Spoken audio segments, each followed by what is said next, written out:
1, 2, 3, 4. Hello, NBC. Hello, NBC. This is KTU in Honolulu, Hawaii. I am speaking from the roof of the Advertiser Publishing Company building.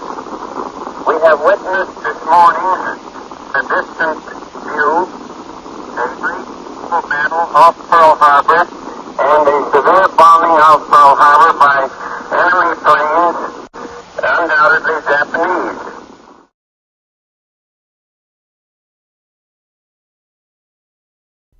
Keep your heads with calmness and deliberation. Implicitly follow your government. Go straight ahead attending to your business of getting an education until duty calls to something else. President Eli Whitley. Pearl Harbor happened in 1941. I was 16 years old. And at that time they were only drafting, I believe, 21-year-olds. I thought, well, this war's going to be over and I'm not going to even be old enough to go.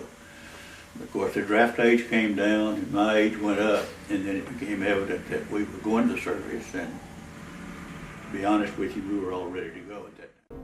After the attack on Pearl Harbor, young men across the nation raced to join the military, leaving the women behind. On East Texas's campus, the Women's Army Auxiliary Corps was formed and shortly thereafter disbanded in order to make room for the Army Special Training Program in 1943. The Army regiment stationed here was number 4813. It was the mission of East Texas to provide not only an education but a home to these young men and women. While technically servicemen, they were still kids. Most were only 16 or 17 years old. They had parties, dances, and participated in the occasional inspection.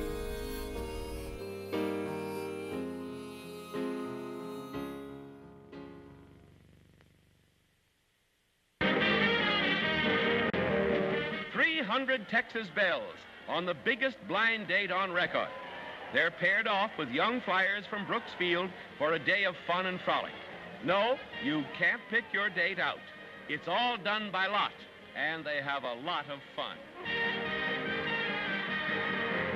Father Francis McCarthy, Brooksfield chaplain, thought up the mass date idea.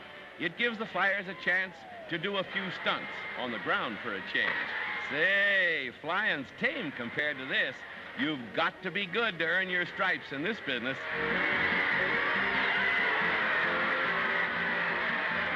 The old Army mule hasn't changed a bit. Boy meets girl, and look what happens. It's either chivalry or these cadets just can't keep away from the women. You can't hurt a fella's feelings this way.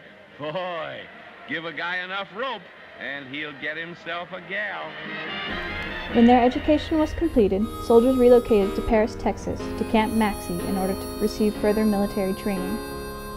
Once finished there, they were deployed overseas.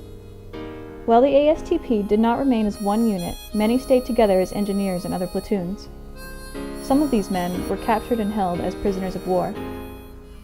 How long later was it before your wife knew you were? Of course, I was captured the 16th of December, and she didn't know anything, but I was missing in action till sometime in March.